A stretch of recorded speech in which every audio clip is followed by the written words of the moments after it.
Recomendaciones. Este video corresponde a la generación de las recomendaciones de una guía de práctica clínica con metodología GRADE. ¿Cómo interpretar una recomendación formulada con sistema GRADE? Para interpretar una recomendación formulada con sistema GRADE es necesario entender los conceptos de fuerza de la recomendación y certeza en la evidencia.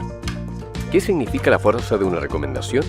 Las recomendaciones fuertes a favor de una intervención indican que el panel de expertos tiene alta confianza en que las consecuencias favorables de la intervención en los pacientes claramente superan a las consecuencias desfavorables, o en el caso de una recomendación fuerte en contra, que las consecuencias desfavorables claramente superan a las favorables.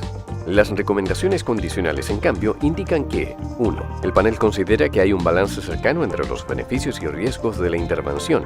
O 2. Existe incertidumbre sobre la magnitud de los beneficios o efectos adversos. O 3. Existe incertidumbre o variabilidad de los valores y preferencias de las personas.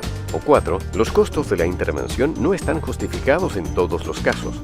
¿Qué significa la certeza en la evidencia? El concepto de certeza en la evidencia se refiere a la confianza que tenemos en que los estimadores del efecto son apropiados para apoyar una recomendación determinada. El sistema GRADE propone 4 niveles de certeza en la evidencia: alto, moderado, bajo y muy bajo.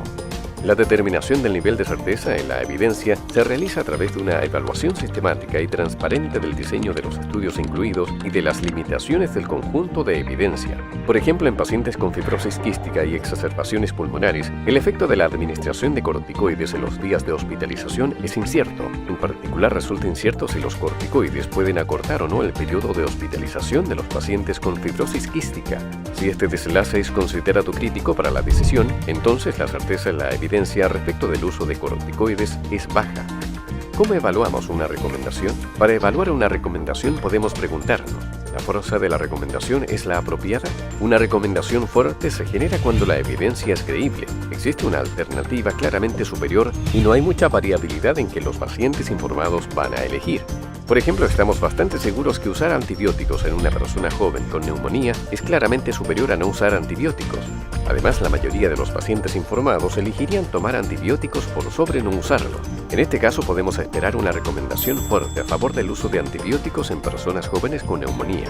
Cuando la certeza en la evidencia es baja o muy baja, hay mucha incertidumbre respecto de los efectos reales de la intervención. Por lo tanto, debiéramos esperar una recomendación condicional. Por ejemplo, el uso de oseltamivir en personas jóvenes con diagnóstico o sospecha de influenza probablemente disminuye el periodo sintomático en algunas horas y podría disminuir las complicaciones y hospitalizaciones. Sin embargo, hay considerable incertidumbre respecto de estos últimos 2 efectos. En este caso, debiéramos esperar una recomendación condicional respecto al uso de oseltamivir en personas jóvenes.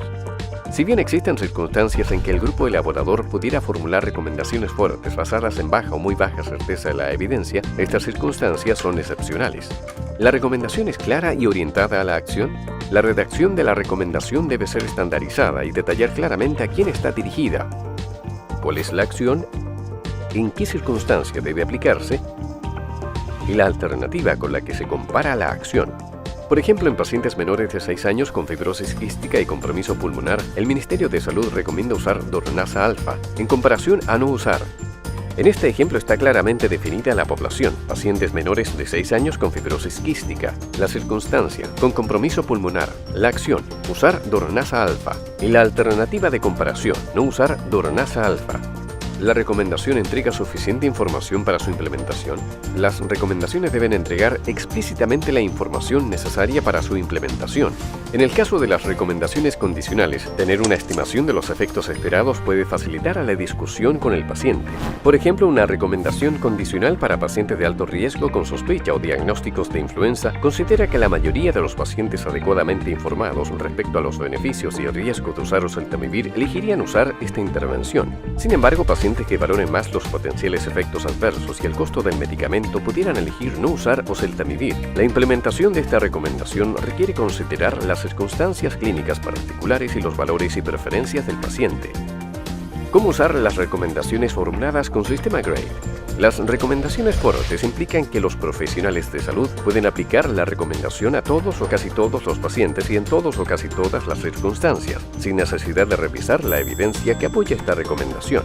Por ejemplo, en adultos de 60 años y más con lesiones de caries radiculares se recomienda el uso de pastas dentales con 5.000 partes por millón de flúor en lugar de pastas dentales convencionales con 1.500 partes por millón de flúor. Esta es una recomendación fuerte con certeza en la evidencia moderada. Esto quiere decir que los profesionales de la salud pueden promover el uso de pastas dentales con 5.000 partes por millón de flúor en todas o casi todas las personas de 60 años y más. Las recomendaciones condicionales pueden ser aplicadas a la mayoría de las personas, pero no a todas. En este caso es importante discutir los potenciales beneficios y riesgos de las alternativas con el paciente, de manera de tomar la mejor decisión considerando la evidencia disponible, los valores y preferencias de los pacientes y los costos. Por ejemplo, en adultos de bajo riesgo con sospecha o diagnóstico de influenza, se sugiere no usar oseltamivir. Esta es una recomendación condicional con certeza en la evidencia baja. El uso de oseltamivir podría reducir las hospitalizaciones y a la vez probablemente aumentar los vómitos en los pacientes que lo usan. Además, los costos de este medicamento son altos y existe incertidumbre respecto de los valores y preferencias de los pacientes. Por lo tanto, el balance entre las consecuencias favorables y desfavorables del uso de oseltamivir es cercano y la decisión de su uso debe ser compartida entre el paciente y el profesional de salud.